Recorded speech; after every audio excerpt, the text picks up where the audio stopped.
오늘 우리에게 주시는 하나님의 말씀은 신약 성경 310쪽 에베소서 1장 7절에서 12절입니다. 에베소서 1장 7절에서 12절의 말씀.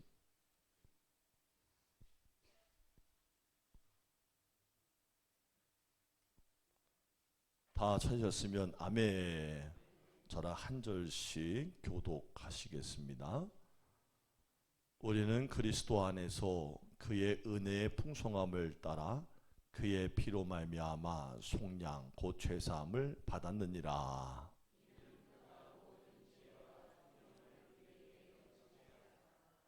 그 뜻의 비밀을 우리에게 알리신 것이요 그의 기뻐하심을 따라 그리스도 안에서 때가 찬 경륜을 위하여 예정하신 것이니,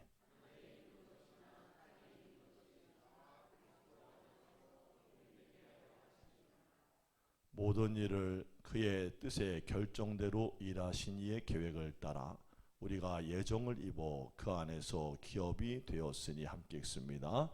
이는 우리가 그리스도 안에서 전부터 바라던 그의 영광의 찬송이 되게 하려 하심이라. 아멘. 자, 전우자으로 반갑게 인사합시다. 하나님이 우리와 함께 하십니다. 아멘, 아멘. 지난 주간에 7일 동안 여리고 특별 새벽 기도를 한다고 새벽에 밤엔 잠을 거의 못 자고, 원래 집회 앞두고는 잠을 잘 못 자요. 언제나 소리를 막 지르고 기도했더니 목이 맛이 갔어. 그래서 오늘 보니까 약간 거칠 수도 있고 투박스럽지만 이해하시고, 목사님이 은혜 받아서 그렇구나 그렇게 생각하고 은혜를 받아주시기를 축복합니다. 여러분, 이탈리아의 아시시의 성자라고 하고요, 2000년의 기독교 역사에서 예수 그리스도를 가장 많이 닮은 인물이라고 하는 성 프란체스코의 일화 중에 이런 유명한 이야기가 있어요.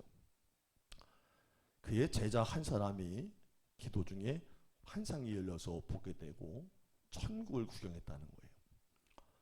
그곳에 크고 작은 보좌들이 쫙 늘어서 있었어요. 근데 그 중에 유달리 크고 화려한 한 보좌가 눈에 들어오는 거예요. 그는 궁금해서 천사에게 이 보좌가 누구 것입니까? 라고 물었다는 거예요. 천사가 대답하기를 이 자리는 세상에서 가장 겸손한 프란체스코가 앉을 보좌다, 이렇게 설명을 해줬대요. 제자는 자기 스승이지만 너무 높아지는 것에 시샘이 나서 어느 날 조용히 스승인 프란체스코에게 다가가 물었습니다. 선생님은 선생님 자신을 평소에 어떤 사람이라고 생각을 하십니까? 그러자 프란체스코가 나는 세상에서 가장 악한 사람 같아. 가장 큰 죄인이지. 제자가 그 얘기를 듣고는요, 선생님 그 말을 들으니까 거짓 같고 위선 같아 들립니다. 세상에 얼마나 나쁜 짓 하고 사는 사람들이 많은데 성자로 이끌어지는 선생님께서 어떻게 그런 말씀을 다 하십니까? 그건 정말 잘못된 말 같아요. 거짓말 같아요. 반박을 했다는 거예요. 이때 성 프란체스코가 그 말에 이렇게 기가 막힌 대답을 합니다. 자네가 나를 몰라서 그런 걸세. 나는 참으로 큰 죄인이야. 만약에 하나님께서 내게 베푸신 그 큰 은혜를 다른 사람에게 베푸셨다면 그들은 모두 나보다 훨씬 훌륭한 사람들이 되었을 거야. 오직 하나님의 은혜로 오늘의 내가 있게 된 것이지. 여러분 어떠세요? 자기 자신이 평소에 큰 죄인이라는 사실을 깨닫는 것 자체가 하나님의 은혜라는 사실이에요. 여러분, 사람은 자고로 자신이 용서받을 수 없는 죄인이라는 사실을 잊어버리고 망각하는 순간에 교만하게 됩니다. 여러분, 우리가 장차 천국에 가면 놀랄 일이 세 가지가 있다 그러죠. 첫 번째는 뭐예요? 의외의 사람이 천국에 와 있어서 놀래요. 그 다음에는 당연히 와 있어야 될 사람인데 오지 않아서 놀란다는 거예요. 네, 마지막에는 자신 같은 부족한 죄인이 천국에 와 있어서 놀란다는 거예요. 시작.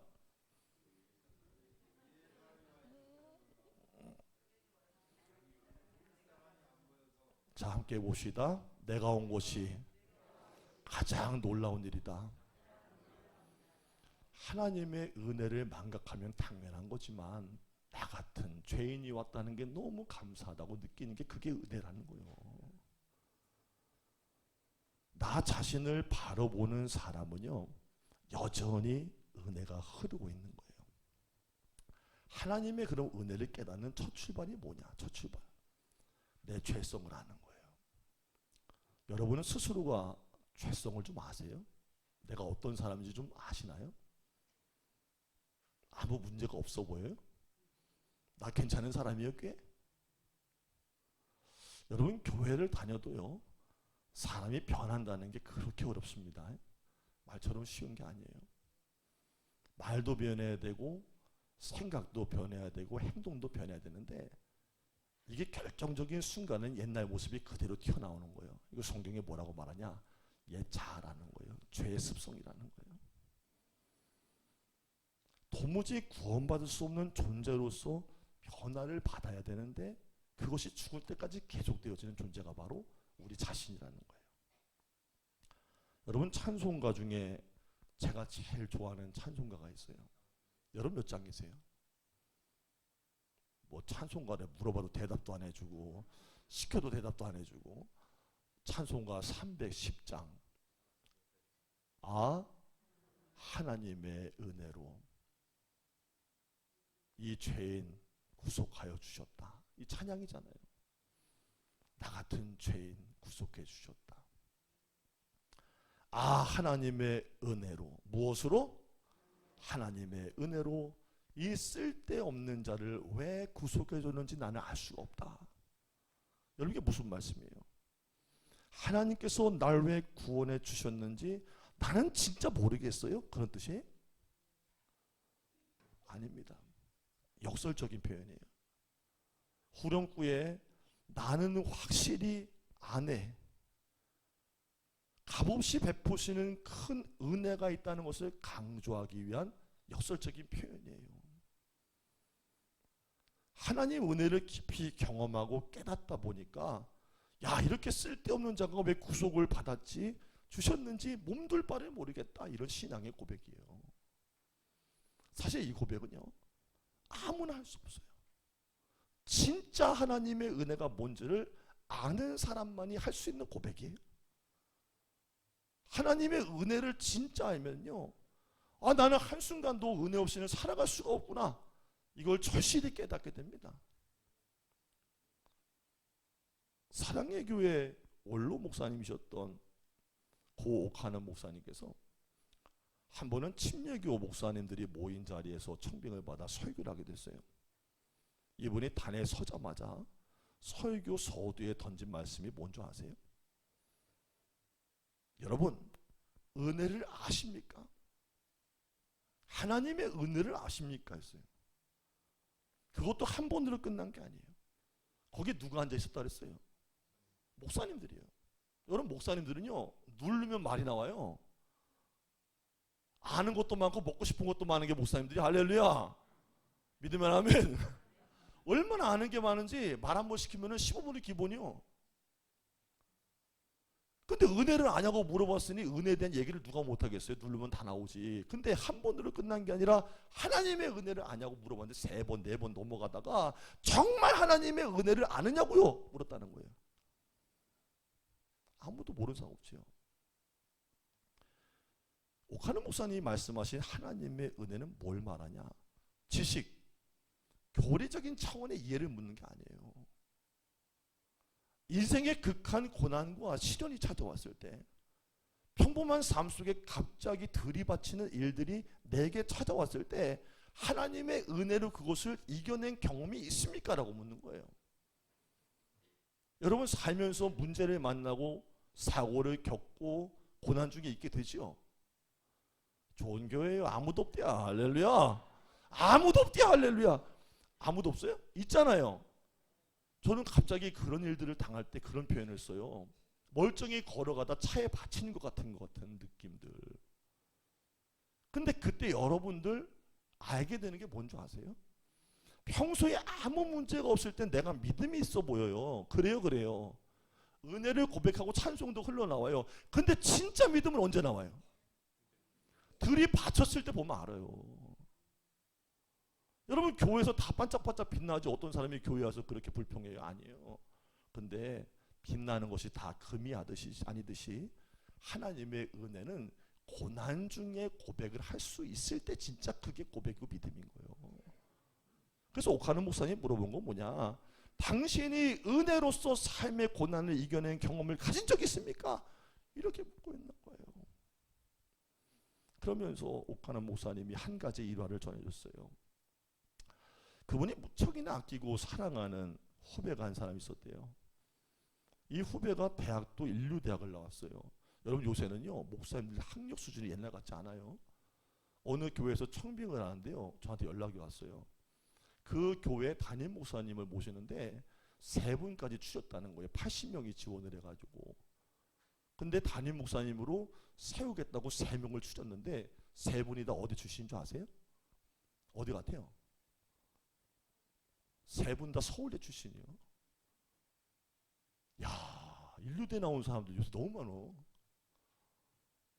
그러니까 이분도 신대원까지 아주 우수한 성적으로 졸업을 해서 지금의 크게 목회하는 아주 훌륭한 목사님이 되었는데 이 젊은 목사님이 벌써 개척을 3번이나 했다는 거예요. 그러니까 똑똑할 뿐 아니라 재능도 아주 많기 때문에 이분이 교회만 개척했다 하면은 3년 4년 안에 200~300명이 쉽게 모여요. 그런데 이상하리만큼 5년을 못 채우고 세운 교회가 분열하고 갈등하고 자신이 어쩔 수 없이 교회를 사임하고 나오게 되는 일들이 반복이 되더라는 거예요. 그래서 오 목사님이 과연 뭐가 문제일까? 그 후배 목사님을 유심히 한번 관찰하고 시간을 가졌대요. 그 결과 하나님의 은혜를 지식으로만 알 뿐 깊은 체험적인 신앙의 고백을 가지고 있지를 못하기 때문에 교회가 어떤 결정적인 일을 함에 있어서 부딪히고 싸우고 넘어진 일이 반복이 되더라는 거예요.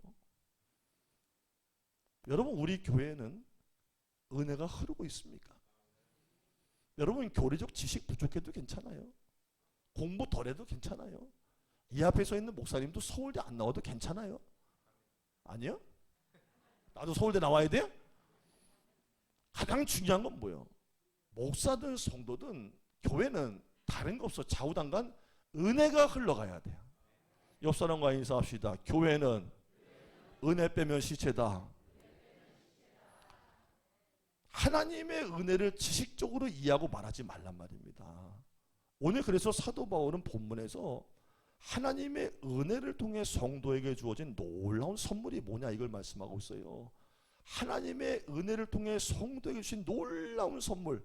7절에 우리는 그리스도 안에서 그의 은혜의 풍성함을 따라 그의 피로 말미암아 속량 곧 죄사함을 받았느니라. 여러분 이 말씀 가운데 어려운 단어가 하나가 나와요. 잘 안 쓰는 단어예요. 속량. 맞지요? 이거 집에서 써요? 남편한테 내가 너의 죄를 속량하노라 이럽니까? 이 자식아 내가 너의 잘못을 속량한다 이럽니까? 안 써요. 이 속량의 뜻이 뭘까?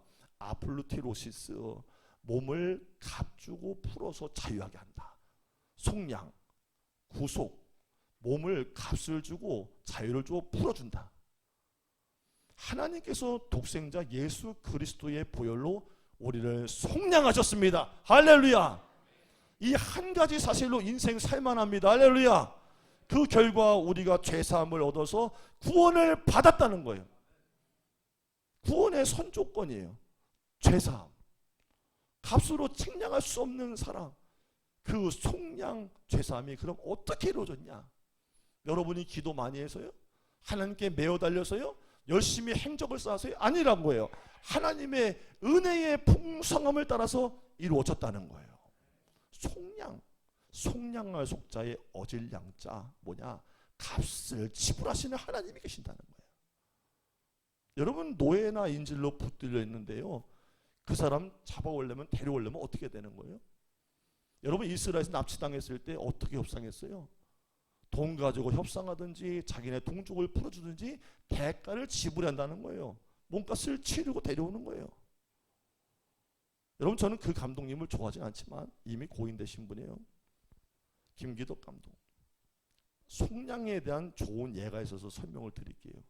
그분이 만든 영화가요. 세계 3대 영화제 중에 베니스 영화제에서 황금 사자상이라는 큰 업적을 받았어요. 김기덕 감독의 피에타라는 영화예요. 거기에 등장하는 인물 중에 누가 있냐면 파렴치한 사채업자가 나와요. 여러분 어느 초등학교에서요. 장래의 희망을 애들이 적어냈는데 어떤 애가 장래의 희망을 이렇게 적어냈대요. 너는 무엇이 되고 싶은가? 저는 사채업자가 되고 싶습니다. 왜요? 우리 아빠가 돈을 참 잘 벌거든요. 그랬다는 거예요. 거기에 나오는 파렴치한 사채업자가 나와요. 여러분 사채업자가 뭐 하는 사람이에요? 너무 빨리 대답하는 분은 경험치가 있는 거예요. 여러분 사채업자는요. 영세한 사람들한테 300만 원, 500만 원 빌려주고 원금의 10배 이상. 그러니까 300만 원이 조금 지나면은 3천만 원 되고 5천만 원이 갑자기 4천, 5천 되는 거예요. 뜯어내는 거예요. 만약에 이자를 갚지 않으면요. 죽지 않을 정도로 때려요. 그리고 금융기계에다가 손을 집어넣고 잘라요. 일하다가 다친 것처럼 위장하기 위한 거예요. 왜냐하면 보험금을 타서 원금을 가로채기 위해서예요. 그러니까 모든 사채업자들의 목적은 뭐냐? 원금을 그대로 돌려받는 게 아니에요. 적은 돈을 웃으면서 빌려주고 엄청난 이자를 철거머리처럼 들러붙어서 남은 한 방울 피까지 다 빨아먹는 거예요. 고로 영세업자들이 구조적으로 사채업자에게 빌린 돈을 갚을래야 갚을 수가 없어요. 그 어떤 구조예요? 갚지 마라, 갚지 마. 너 죽을 때까지 갚지 마. 이런 구조기 때문에 못 갚아요. 수중에 300만 원이 없어서 인생의 낭떠러지로 급전이 빌린 사람, 떨어진 사람이 3천만 원, 5천만 원 갚는다는 것은 애시당초부터 불가능한 일이에요. 근데 한번 생각해 보세요. 바로 이때 절박한 때죠. 여러분 누군가한테 돈 빌려봤어요? 그런데 나올 데가 없는 거 경험해 봤어요? 바로 이때 누군가가 나서서 너 얼마 빚졌니?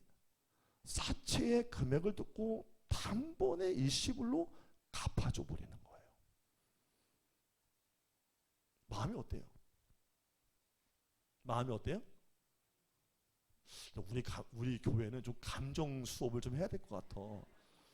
원체 사는 게 평타를 쳐서 그런지 감동도 없어, 감격도 없어, 눈물도 없어. 여러분 빚을 갚아줬다고요? 할렐루야. 빚을 갚아줬다고요? 할렐루야. 사채업자한테 내가 지금 목이 메어 있는데 목사님이 나타나서 권사님 얼마예요? 목사님 1억 정도가 돼요. 1억 1,000만 원 갖다 줘요 그냥. 이랬다고 쳐요. 어떻게 돼요? 목사님!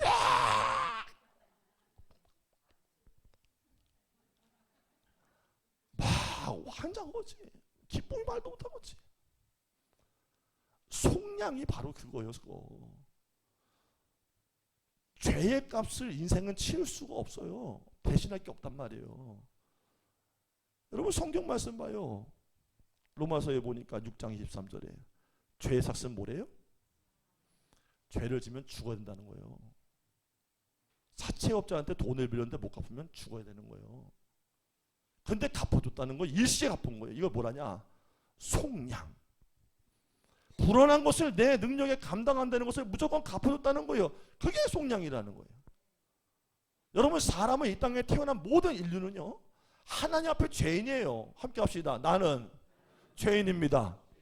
자, 죄삼이 뭐예요? 7절 말씀 보세요. 그의 피로 말미암아. 자, 누구의 피예요? 여러분 하나님이 그냥 갚아줬어요? 여러분의 죄삼을 왜 받으신 거예요? 속량을 왜 받으신 거예요? 왜 구원받고 천국 가게 된 거예요? 누구를 죽인 거예요? 하나밖에 없는 아들 예수를 십자가에 달아서 물과 피를 다 쏟고 찢어서 살려냈기 때문에 우리가 대신 살 수 있는 거예요. 할렐루야. 그래서 성도로 살아간다는 건 그 죄사함의 은혜를 대신 받아서 아들의 은혜로 살아간다는 거예요. 그러니까 그것만 생각하면 되는 거예요. 내가 죄지는 대로 돌아가고 마음대로 살고 방탕하게 살면은 다시 예수의 피를 내가 봐야 한다, 이 생각하면 그 길로 다시는 못 돌아가는 거예요. 이런 놀라운 선물을 우리가 받았답니다. 하나님의 은혜 때문에 하는 거예요. 내 아들을 죽여도 너는 살아라.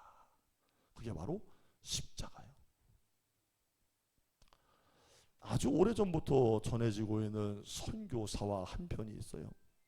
이름이 알려지지 않은 미국인 선교사님 한 분이 당시에 불모지나 다름이 없는 중국 땅에서 선교를 하고 계셨대요. 사람들은요, 어디 가나 원초에는요 잘 믿질 않아요. 그러니까 기독교 이 선교사의 말을 듣지 않고 그분을 배척하고 막 질타하기에 바빴대요. 그러던 중 그 마을에 이름 모를 전염병이 막 창궐을 해가지고 사람들이 하나둘씩 죽어나가고 있었어요. 아, 여러분, 진짜 코로나 우리가 지나서 망정이지, 정말 이게 불 붙어서 더 커졌으면요 정말 위험했어요. 연세 드신 분들. 올해도 기침하면서 막 달아올랐을 때 1월 달에요 4가지가 함께 오고 있다고 막 보도가 나왔어요. 지금도요 중국이나 미국에서 오고 있는 바이러스 중에서 한 번 걸리면 치사율이 50%가 넘는 것도 있대요. 언제든지 가능하다는 거예요. 그러니 당시에 사람이 죽어나갔으니 그 아우성 말로 다 해서 뭐예요? 막 어머니 돌아가셔, 할아버지 돌아가셔, 한 집에 애가 죽어, 막 동네가 아우성 치는 거예요. 내 아들 살려주세요, 우리 어머니 좀 살려주세요. 그 오죽하면은 그 원방이 어디까지 이러냐면 아무 상관없는 바로 그 선교사님까지 이르게 된 거예요. 저 사람 때문에 우리 동네가 이 일이 있나 보다. 당신이 우리 땅에 들어오고 서양 종교를 믿었던 사람들도 있었는데 왜 사람들이 죽어나가는 거예요? 우리가 볼 땐 당신밖에 없어. 답이. 하나님께 기도하든지 대답을 해. 이렇듯 절망과 분노가 들끓고 원망의 소리가 막 높아져 가고 있을 때 선교사님이 그들에게 어쨌든 간에 도움을 주고 싶어서, 희망이 되고 싶어서 그 전염병의 병균을 유리병 속에다가 채취를 합니다. 의학적인 지식이 있었나 봐요. 그러니까 면역체를 만들기 위해서 의학이 발달한 자기의 나라로, 미국으로 떠났어요. 그런데 샌프란시스코에 상륙하려고 할 때 검역소의 직원들이 철저하게 승객 한 사람 한 사람을 조사하기를 시작을 하는 거예요. 야, 지금 이 시간에도 수많은 중국 사람들이 죽어가고 있는데 발각이 되면 면역체고 뭐고 헛일이다 생각한 선교사님이 고민 끝에 최후의 결단을 내려요. 자신이 병에다가 담아온 그 병균을 빼앗길까봐 뚜껑을 열고 자기 입에다가 털어놓습니다. 그래서 몇 분이 지나지 않아서 몸에 병균이 쫙 퍼지는 거예요. 막 고열이 오르지요. 어지럼증, 구토가 오고 결국에는 그 자리에서 기절하고 말았어요. 그래서 그를 발견한 사람에 의해서 병원으로 후송이 됐어요. 이 선교사님은 마지막 순간까지 자신의 꺼져가는 의식을 간신히 붙잡고 의사에게 이렇게 말했답니다. 내 몸은 지금은 중국에서 번지고 있는 이름 모를 전염병에 감염이 되었습니다. 이 내 몸에 있는 병균을 뽑아서 저들을 치료할 면역체를 만들어 주십시오. 그의 그 선교사님이 숨을 거뒀고 그 숭고한 희생으로 전염에 대한 면역체가 만들어져서 다른 선교사를 통해 중국으로 들어와 수많은 사람이 죽음의 공포에서 해방됐고 그 땅이 그 선교사의 이야기를 듣고는 복음화가 되었다는 이야기예요. 여러분, 요한복음 12장 24절 말씀 많이 들어서 아실 거예요. 내가 진실로 진실로 너에게 이르노니 한 알의 밀이 땅에 떨어져 죽지를 아니하면 한 알 그대로 있고 죽으면 많은 열매를 맺느니라. 제가 이 시간에 하나님의 은혜가 머리로 왔을지라도 여러분의 지식을 넘어가서 성령께서 깨우치셔서 여러분의 가슴과 삶으로 전달되었으면 좋겠습니다. 이 세상에서 가장 큰 축복이 뭡니까? 물어보면 저는 단언코 그렇게 말합니다. 뭔가를 내가 요구하고 달라고 간구했는데 그것이 주어지는 거? 그거 아닙니다. 내가 원하는 방향대로 인생이 흘러가는 거? 그것 아닙니다. 하나님이 우리에게 주신 가장 큰 은혜, 가장 큰 선물은 속량과 죄사함입니다. 여러분, 초대교회의 교부였던 터툴리안이 이런 말합니다. 나는 신의 존재를 믿는다. 신은 너무나 모순되고 감히 믿어지지 않기 때문에 나는 믿는다. 도저히 증명할 수 없기 때문에 나는 신을 믿는 것이다. 이것이 내가 신을 믿는 이유의 전부다. 여러분, 속량, 죄사함, 구속, 삼위일체, 예정, 이것은요 우리가 아무리 교리적으로 알려고 해도 알 수 없는 하나님의 은혜고 동시에 신비예요. 머리는 도저히 이해할 수 없어요. 뭘로만 이해가 가능할까? 나 같은 죄인이 하나님의 아들을 줘서 피를 흘려 샀다는, 나를 해방시켰다는 풍성한 은혜가 임하지 않으면 절대 깨달아지지 않는 거예요. 그렇게 지식적으로만 알면요 여러분 신앙에 깊이가 없는 거예요. 옆 사람과 인사합시다. 신앙은 체험입니다. 자, 이 체험을 가질 때 믿음이 어떻게 되냐? 단단해지는 거예요. 여러분, 믿음은요 반짝거리는 게 아닙니다. 여러분이 고난당하고 인생의 문제 앞에 섰을 때 어떻게 고백을 하냐가 그게 믿음이에요. 40년 다니고 30년 다니고 자랑할 게 아니에요. 고난을 당해봐야 되는 거예요. 어려운 문제 앞에 서봐야 되는 거예요. 바로 그때 내가 어떤 고백을 드리는지 내 귀로 들어보면 내가 믿음이 생겼나 안 생겼나 알 수 있어요. 그러려면 여러분 흔들리지 않기 위해서 이 구속과 속량과 제사면회를 붙잡아야 되는 것입니다. 여러분, 청교도이자 저명한 기소가였던 리차드 백스터라는 분이, 그가 죽기 전에 사람들이 찾아와서 선생님 여러 저서에 대해서 저희는 참 감명을 받습니다 칭찬했을 때 리차드 백스터가 한결같이 이런 말을 했대요. 왜 나를 칭찬합니까? 나는 하나님의 손에 붙들린 펜일 뿐인데 왜 펜에게 칭찬을 돌립니까? 맞지요? 왜 여러분들 목사에게 칭찬합니까? 왜 누구에게 칭찬합니까? 우리는 칭찬받을 대상이 아니에요. 영광을 받을 대상도 아니에요. 여러분, 부모님에게는 감사를 하는 것이지 부모님에게 영광을 돌리는 게 아니에요. 오직 영광을 받으실 유일한 한 분은 하나님밖에 없습니다. 믿으면 아멘. 함께 합시다. 영광은 오로지 하나님께만. 부모라 할지라도, 피를 쏟아 나는 부모라 할지라도 나를 영원한 천국에 끌어줄 수가 없어요. 하나님만이 죄사함을 줘서 영원한 천국에 드릴 수 있는 분이기 때문에 감사는 부모님께 하지만 영광은 오직 하나님께만 돌려드리는 거예요. 소원이 있다면 저와 여러분의 남은 생애 동안에 내가 어떻게 그 하나님의 영광을 드러내며 살 것이고 그분의 손에 붙들린 도가 될 것인지를 고민하면서 여러분 항상 누구를 만나든지 예수님이 당신의 구주십니다. 죄사함을 줘서 천국 보내는 분입니다. 영혼을 전도할 수 있게 되기를 주의 이름으로 축복합니다. 기도하겠습니다.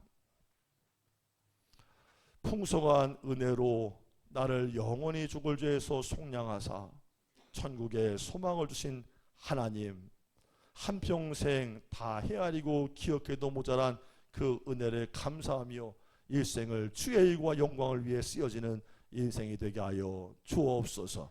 예수님의 이름으로 기도드립니다. 아멘.